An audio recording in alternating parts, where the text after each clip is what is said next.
Mission 2024 में सफलता के साथ ही बीजेपी के पटखनी देने के तमाम विपक्षी दल एकजुट नजर आ रहे हैं।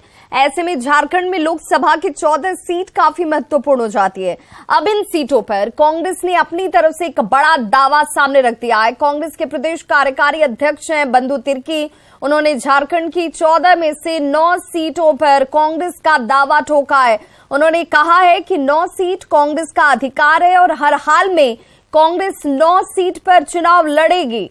उन्होंने बाकी के 5 सीट जेएमएम, आरजेडी और लेफ्ट के लिए छोड़ने की बात कही है। कांग्रेस पार्टी 9 सीट पर चुनाव लड़ेगी ही।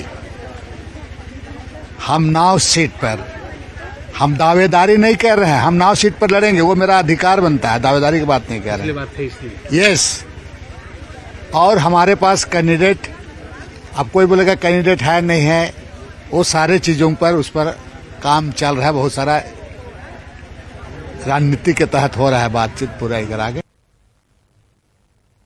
तो कांग्रेस के प्रदेश कार्यकारी अध्यक्ष बंधु तिर्की के बयान पर जेएमएम ने पलटवार किया है। जेएमएम प्रवक्ता मनोज पांडे ने कहा कि मेरी पार्टी की इच्छा 14 सीटों पर चुनाव लड़ने की है, लेकिन फैसला आला कमान को करना है। लेकिन जब गठबंधन की बात होती है कि कौन सीट, कितनी सीट किसके पास जाएगी, कितनी सीटों पर चुनाव कौन लड़ेगा, इसका फैसला दोनों दल के आला कमान मिलकर करते हैं। मैं या फिर बंधु तिर्की ये तय नहीं कर सकते हैं।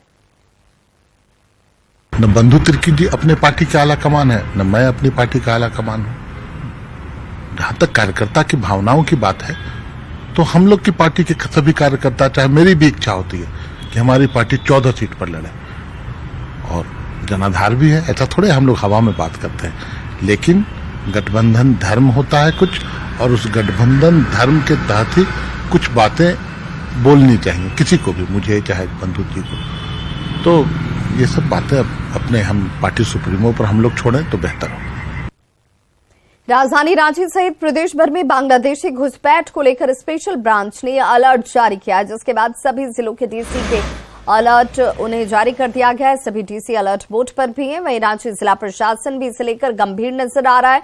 इसे लेकर रांची डीसी ने सभी प्रखंड और अंचल ऑफिस के साथ साथ सभी डीएसपी को भी निर्देश जारी कर दिया है। इसके तहत हर व्यक्ति की पहचान सुनिश्चित करने को कहा गया है। साथ ही आधार कार्ड, वोटर कार्ड सहित सभी दस्तावेजों के भी जांच के आदेश दिए गए हैं। कल से भेज गया है। उस संदर्भ में हम लोगों ने अपने जिले के सभी प्रखंडों के प्रखंड विकास अधिकारी, थाना प्रभारी, डीएसपी सभी को अलर्ट किया है कि अपने स्तर पे जांच करें, छानबीन करें, लोगों के घरों में आधार कार्ड चेक करें और इससे संबंधित रिपोर्ट्स रेगुलर बेसिस पे देते हैं। लोहरदगा में पोस्टर चिपकाकर लेवी मांगने वाले 3 आरोपियों को गिरफ्तार किया गया है। पुलिस ने मौके से एक देसी कट्टा, 3 मोबाइल, एक पैड और एक स्कूटी को बरामद किया। अपराधियों ने पैसा कमाने के लिए टीपीसी का पोस्टर चिपकाकर व्यवसायी के घर में गोली चलाई थी। साथ ही लेवी की मांग करते हुए जान से मारने तक की धमकी दी गई थी। लगातार हम लोग वर्कआउट कर रहे थे, उसमें टेक्निकल और ह्यूमन इनपुट्स पर हम लोग को इनपुट्स मिला है और उसी के आधार पर 3 लोग को गिरफ्तार हुआ है। इन 3 लोग, उनका अपराध भी स्वीकार किया गया है और इन लोग कोई ऑर्गेनाइजेशन का नहीं, ये लोग लोकल ही है और इन लोग मतलब फास्ट पैसा कमाने के लिए इन लोग ऐसे धमकी दिया है और इनसे इनको रंगदारी मांगा।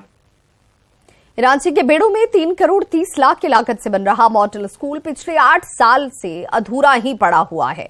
साल 2015 में स्कूल निर्माण का कार्य आरंभ किया गया, लेकिन विभागीय उदासीनता की वजह से अब तक ये पूर्ण ही नहीं हो पाया।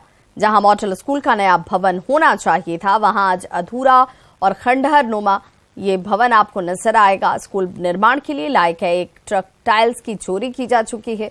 स्कूल बनाने वाले ठेकेदार का यह आरोप है कि शिक्षा विभाग में 40 लाख का बिल भुगतान अभी तक लंबित है। ऐसे में मॉडल स्कूल में बच्चों की शिक्षा कब आरंभ होगी, ये बताना मुमकिन नहीं। ये इसका जवाब किसी के पास नहीं है। बेड़ो के अधूरे मॉडल स्कूल की जानकारी दे रहे हैं न्यूज़ 18 संवाददाता अविनाश कुमार। झारखंड में इस वक्त उत्कृष्ट विद्यालय की चर्चा हर तरफ हो रही है। हर एक परिवार के बच्चे का नामांकन कैसे हो जाए, इसको लेकर आपाधापी भी मची है। लेकिन हम इस वक्त एक ऐसे ही स्कूल के बाहर खड़े हैं जिसका नाम अगर हम कहें तो मॉडल स्कूल है। ये बेड़ो में ये स्कूल का निर्माण 2015 से हो रहा है। 3 करोड़ 30 लाख रुपए की लागत से इसका निर्माण किया जाना है। और आपको जानकर हैरानी होगी कि जब मैं कह रहा हूं कि 14-15, तब 14-15 से लेकर आज तक ये पूर्ण नहीं हो सका है, सिर्फ और सिर्फ इसलिए क्योंकि विभागीय जो अधिकारी हैं वो गंभीर नहीं है। हमारे साथ यहाँ के स्थानीय भी हैं। नवल जी, आपने देखा होगा कि कब इसका शिलान्यास हुआ, क्या हुआ, कितनी बार काम रुका, आपको कुछ याद है? 2015 में इसका शिलान्यास हुआ। उस टाइम भी हम लोग यहाँ पर थे। 2015 में चालू हुआ और 15 के बाद ही कभी रुकता है, फिर चालू होता है, फिर रुकता है, फिर चालू होता है। इसका 8 साल आज हो जा रहा है, 9 साल, लेकिन स्थिति इसका इतना खराब है। अब हम लोग ठेकेदार का लापरवाही है कि विभाग का लापरवाही है, तो ठेकेदार और विभाग बता सकता है, लेकिन यहाँ का जनता को जो नुकसान हो रहा है उसको हम लोग समझ रहे हैं। अभी यहाँ पर बच्चा को पढ़ने के लिए, यहाँ पर रहने के लिए यह व्यवस्था था, ये व्यवस्था से यहाँ का लोग वंचित हो रहा है बच्चा। आपको जानकर हैरानी होगी कि ये कह रहे हैं कि जो टाइल्स लाए गए थे यहाँ लगाने के लिए स्कूल में, एक गाड़ी से ज्यादा की चोरी हो चुकी है। यही हुआ है ना जी? टाइल्स चोरी हो चुकी है। यहाँ ताला तोड़कर जो है से रड चोरी हो गया है। बाइक रखा हुआ था, बाइक चोरी हो गया। यहाँ पर बहुत तरह का जो है से सामान चोरी हुआ है। ठेकेदार को जो है से 50 लाख का नुकसान हो गया है। तो बता रहे हैं लोग कि करीबन 40 लाख रुपए का बिल बकाया है। जी, पेमेंट नहीं, विभाग की तरफ से पेमेंट नहीं हो पा रहा है। तब ये तो पूर्ण नहीं होगा, ये जो बना ये तो खंडहर हो रहा है। तो अब ये तो जो है से विभाग ही इसका जवाबदेही देगा कि क्यों नहीं पेमेंट कर रहा है। क्योंकि अगर काम नहीं होगा तो धीरे धीरे, अगर आप इस पूरे स्कूल के इस बिल्डिंग को देखें तो धीरे धीरे अब ये सारी चीजें खंडहर में तब्दील होती जा रही हैं। जी हाँ जी, जरूर ये अगर इस तरह के तस्वीरें सामने आ रही हैं और अगर ये तस्वीर आप देख पा रहे हो तो आप समझ सकते हैं कि किस तरह से एक नया भवन अब धीरे धीरे खंडहर में तब्दील हो रहा है। तो सवाल जायज है और सवाल शिक्षा विभाग से है कि इस मॉडल स्कूल में कब बच्चे पढ़ेंगे, इस मॉडल स्कूल का निर्माण कार्य कब पूरा होगा, और अगर पूरा नहीं होगा तो ये लोगों के जो पैसे हैं, सरकार के जो पैसे हैं, उसका कौन जिम्मेदार होगा और ये खंडहर विद्यालय कब नीचे गिर जाए ये भी कहना मुश्किल है। कैमरा पर्सन संत के साथ अविनाश कुमार, न्यूज़ 18 रांची।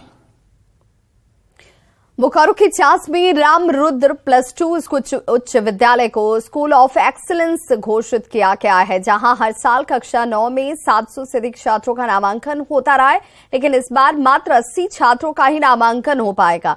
ऐसे में बाकी छात्रों का भविष्य क्या होगा, इसे लेकर बीजेपी विधायक विरंची नारायण ने चिंता जाहिर की है। साथ ही शिक्षा सचिव से मुलाकात कर इस मुद्दे को उठाया है। उन्होंने कहा कि इस तरह के निर्णय से छात्रों का शिक्षा का अधिकार खत्म हो जाएगा।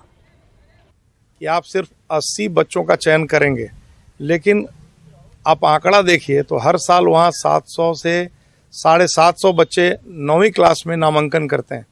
तो जो 80 बच्चे ब्रिलियंट थे उनका तो चयन हो गया, लेकिन बाद बाकी जो लगभग 675, 650, 680 बच्चे हैं वो कहाँ जाएंगे? जो औसत बच्चे हैं, क्या उनको शिक्षा का अधिकार नहीं है? इसीलिए कल मैं शिक्षा सचिव के रवि कुमार जी से मिला था और मिलकर उनसे आग्रह किया था। तो के रवि कुमार जी ने मुझे साफ साफ कहा कि मैं 13 तारीख को इस विषय पर फैसला लूंगा ताकि उन बच्चों के साथ भी अन्याय न हो।